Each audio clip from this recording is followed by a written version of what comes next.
we are going to read the poem Ode to Autumn from second stanza. We have already read yesterday first stanza and introduction. So we are going to read today second stanza onwards. कल हम लोग introduction और पहले stanza को पढ़ चुके थे। आज सेकेंड स्टेंजा से आगे हम लोग पढ़ेंगे। हम लोग देखे थे कल फर्स्ट स्टेंजा में कि autumn is the season of fruits and flowers. Autumn is the season of fruits and flowers. John Keats wants to establish supremacy of autumn over spring. कवि इस कविता के माध्यम से ऑटम सीजन की विशेषता बताते हुए, उत्कृष्टता बताते हुए ये बताना चाहते हैं कि बसंत ऋतु से भी उत्कृष्ट अच्छा है कौन? ऑटम सीजन, पतझड़ ऋतु। The poet has established over statement. The poet has used personification in the second stanza. The poet has personified autumn as a woman. दूसरा स्टैंजा में कवि ने पतझड़ ऋतु को मानवीकृत किया है। पतझड़ ऋतु के बारे में बताते हैं एक महिला का रूप दे करके। कवि कहते हैं, देखिएगा सेकेंड स्टैंजा से, Who hath not seen thee of amid the storm? Who means autumn. Okay. Who means autumn or autumn is here a woman. वह महिला जो कभी अपने घर से बाहर भी नहीं निकली थी, आज कहां पहुंच गई?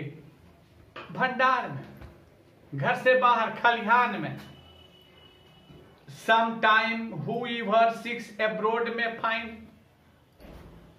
उसको खोजने के लिए गए लोग तो बाहर में मिली, खलिहान में बैठी हुई थी। कैसे? बहुत ही अच्छा चित्रण कवि ने प्रस्तुत किया है। Thee sitting careless on a granary floor.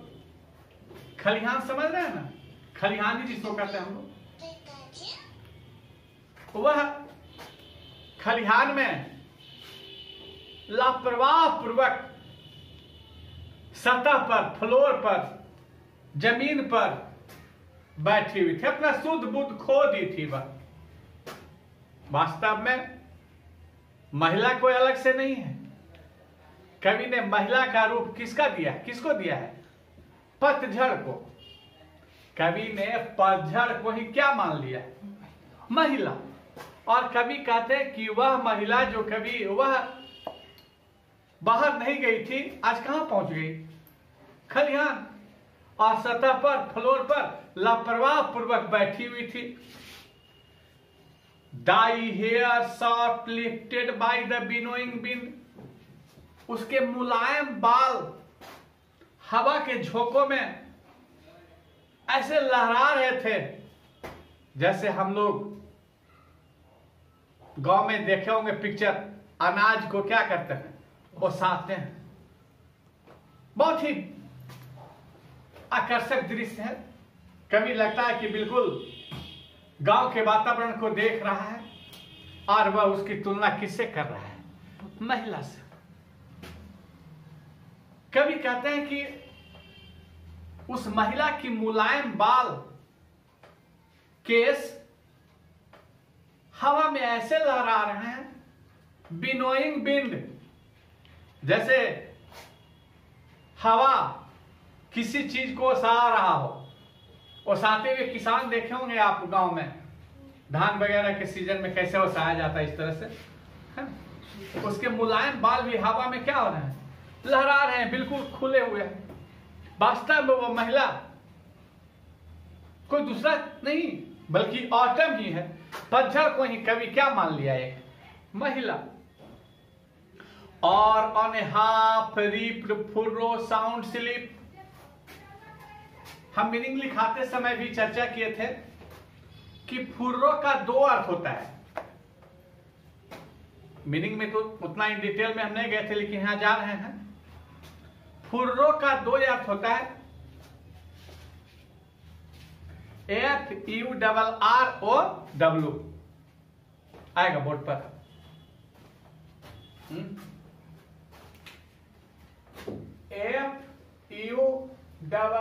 FURROW देखिएगा, यही वर्ड होगा फुर्रो।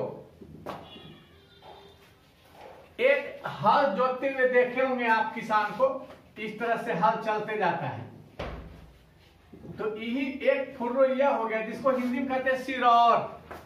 हिंदी में क्या बोलते हैं, सिरौर, लकीर। और एक होता है कटे हुए फसल की पंक्ति, इस तरह से रख देते हैं, हाँ, इस तरह से धान। ये एक सिरौर ये होता है, जिसको पाटन बोलते हैं हम लोग ग्रामीण भाषा में, हाँ। कई जगह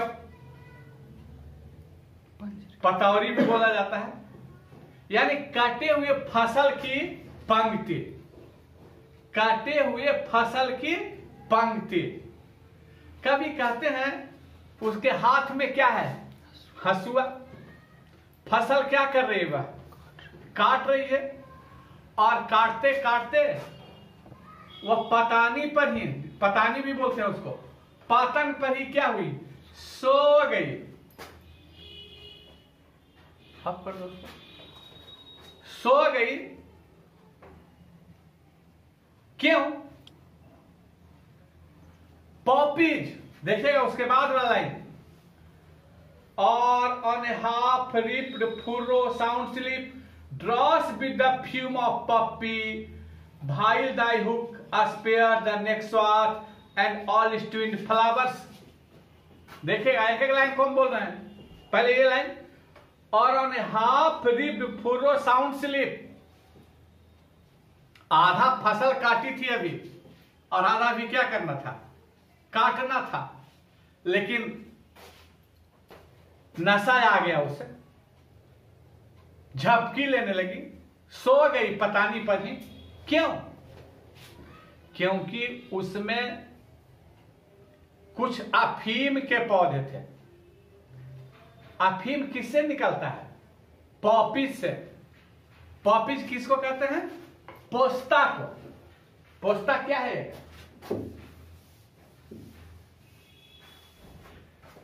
पोस्ता लाल वाला साग देखे हैं ना, पौधा उसका से थोड़ा सा बड़ा होता है, और उसमें फल जब बड लग जाता है तो उसी से निकाला जाता है, चम्मच से, सितुआ से, तो उसी को क्या कहते हैं हम लोग, अफीम बनता है उसी से, पोस्ता दाना से।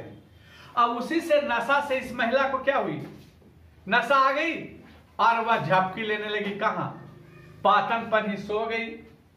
और उसके हाथ में हसुआ लिए हुए, हाथ में हसुआ है ही है, लेकिन क्या हुई, सो गई।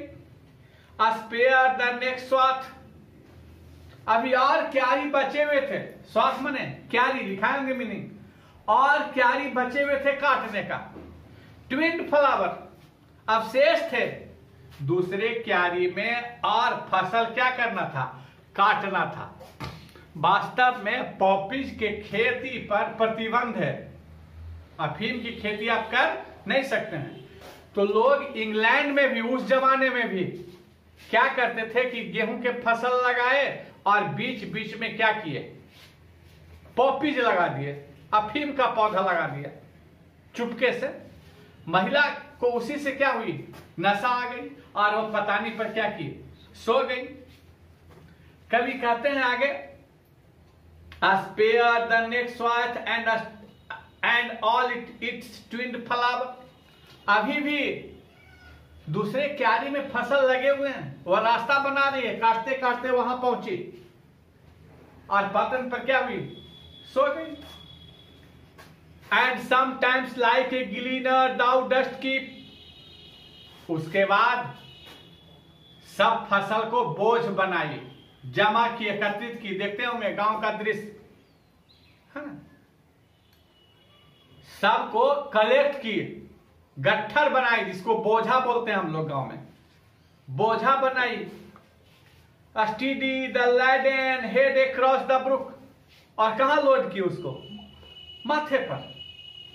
और सोता नदी को पार करते हुए, पगडंडिया को पार करते हुए धीरे धीरे बैलेंस चाल में क्या हो रही है? चल रही। उसके पग जरा सा भी डगमगा नहीं ना।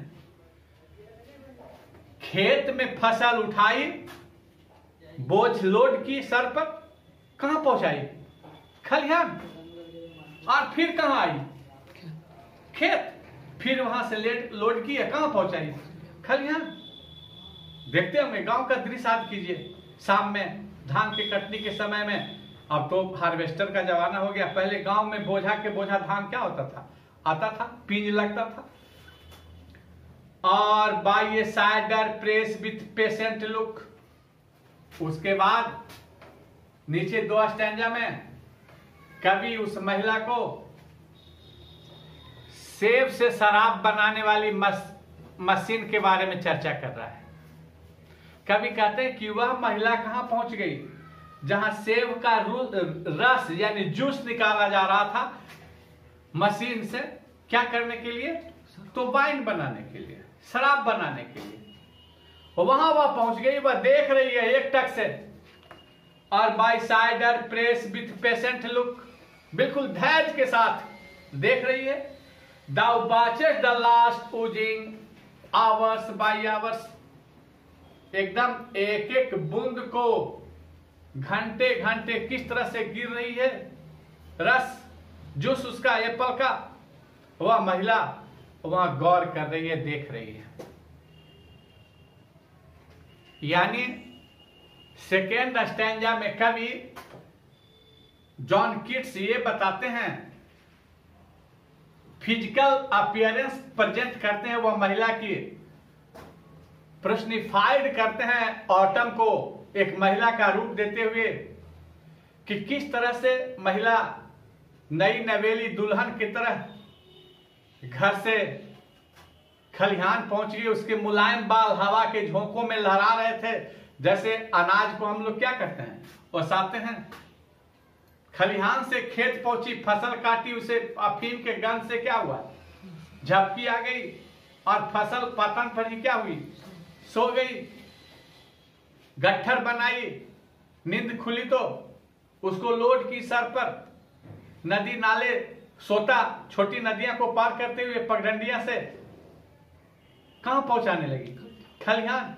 और खलिहान से फिर खेत, और खेत से फिर खलिहान।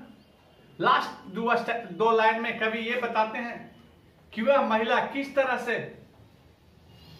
सेब से रस निकालते हुए मशीन को देख रही है, एकदम एक एक बूंद गिरते हुए, आवर्स बाई आवर्स। उजिंग मीन्स होता है बूंद बूंद करके टपकना, गिरना। इस तरह से सेकेंड स्टैंजा में कवि बिल्कुल उस महिला का चित्रण प्रस्तुत करते हैं।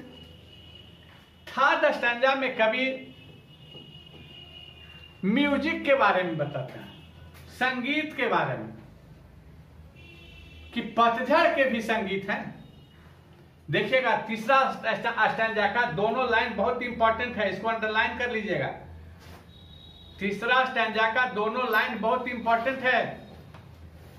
Where are the song of a spring? Where are they? Think not of them. Thou hast thy music too. कवि प्रश्न करता है, देखते हैं, क्वेश्चन मार्क्स होगा। Where are the song of a spring? Where are they? कवि पूछ रहा है किससे? पतझड़ से। ए माने अहो, अहो पतझड़। Where are the song of a spring? बसंत ऋतु के गीत कहां चले गए? यानी कवि को कष्ट है, कवि को दिल में कसक है कि बसंत क्या हुआ, बीत गया, समाप्त हो गया। लेकिन कवि कहते हैं where are the song of spring, ay where are they, where are the song of spring, ay where are they. लेकिन कवि कंसोल करता है, फिर संतावना देता है, कहता think not of them thou hast thy music too, think not of them, जो बीत गई सो बात गई। मधुशाला पढ़े होंगे आप, हरिवंश राय बच्चन का, है ना, जो बीत गई सो बात गई, है ना। पूरे मधुशाला में 2 लाइन बहुत रिमार्केबल, हमारे हृदय को आज भी टच करता है। वह 2 लाइन, हम तो कई एक बार मधुशाला पढ़े हैं, लेकिन 2 लाइन आज भी सुनेगा। 2 लाइन हम बोल रहे हैं मधुशाला में का, इससे थोड़ा सा हट कर कहलाए, मंदिर मस्जिद बैर कराते मेल कराती है मधुशाला। मंदिर मस्जिद क्या काम करता है? लड़ाने का। तुम हिंदू हो, मैं मुस्लिम हूं, वह क्रिश्चियन है, लेकिन मधुशाला में गया तो दोनों साथे ढार ढार के पी रहा है। वहां न कोई हिंदू है न कोई मुस्लिम है। नहीं, रियलिटी है कि नहीं? कितना बढ़िया बात कहा है बच्चन साहब ने। मंदिर मस्जिद बैर कराते मेल कराती है मधुशाला। मधुशाला मेल कराने का काम करता है, जबकि मंदिर मस्जिद के आधार पर हम लोग क्या करते हैं?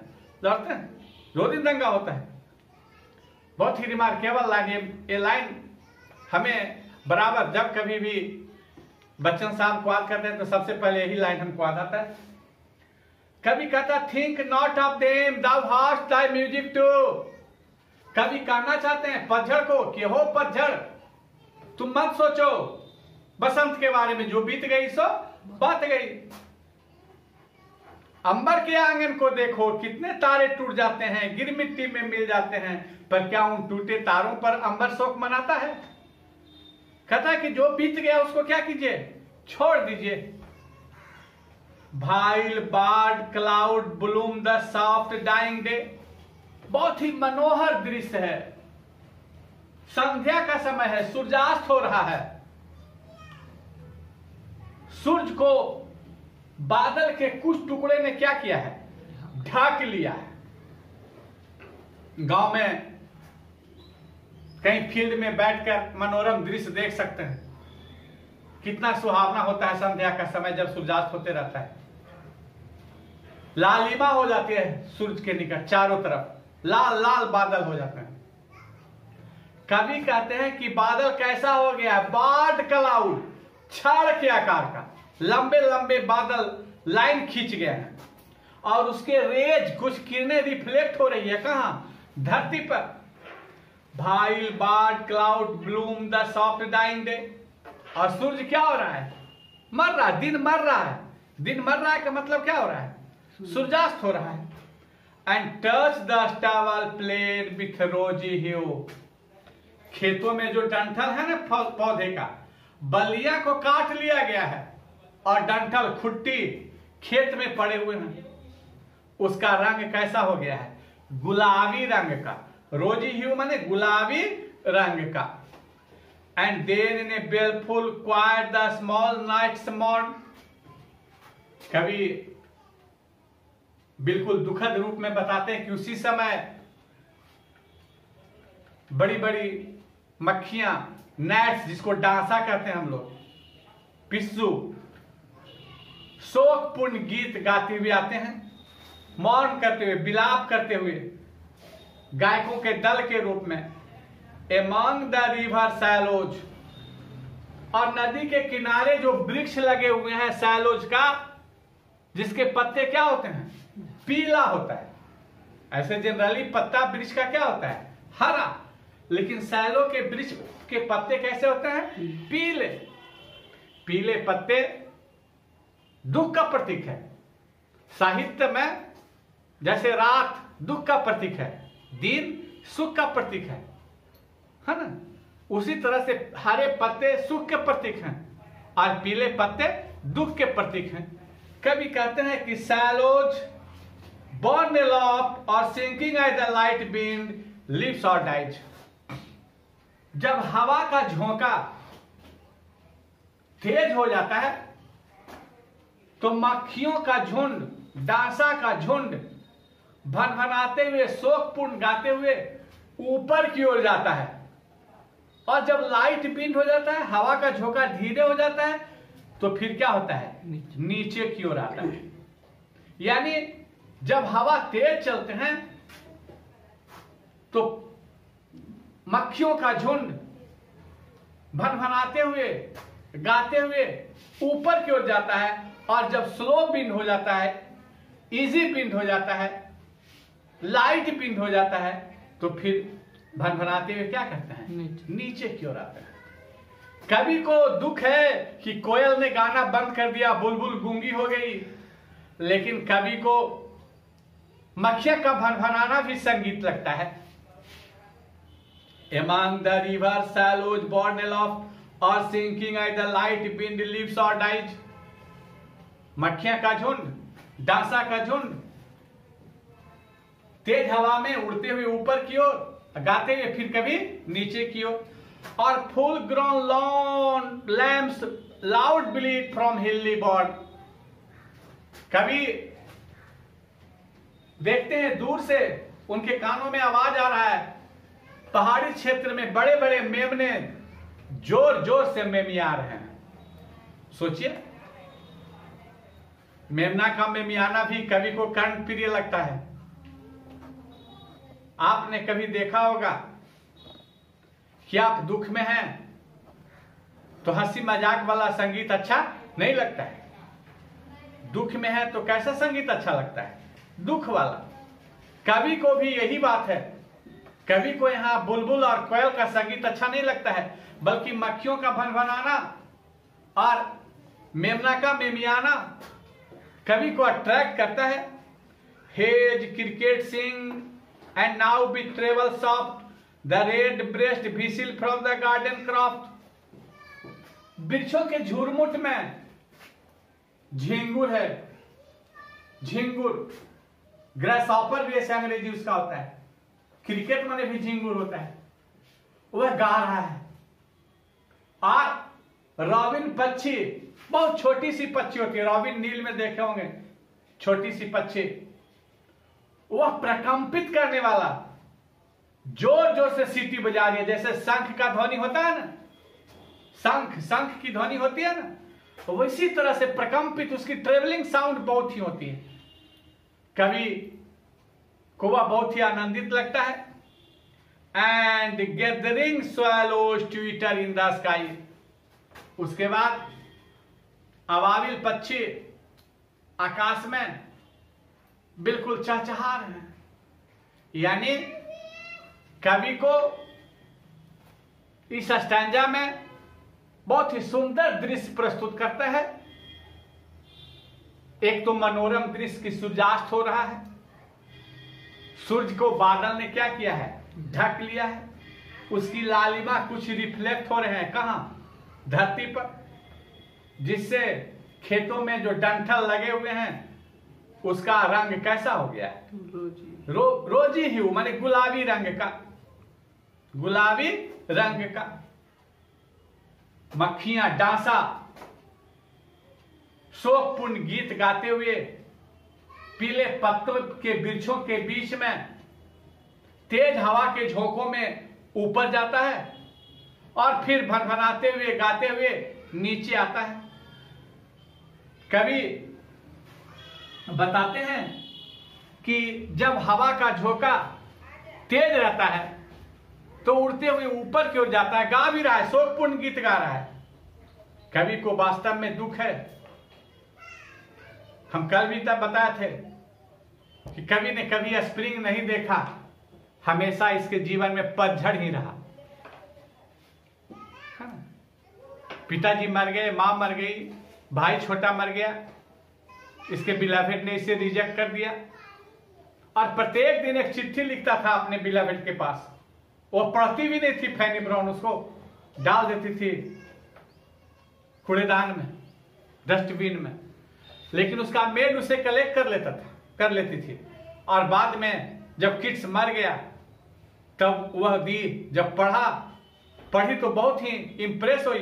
And she remained also unmarried whole life in the memory of kids.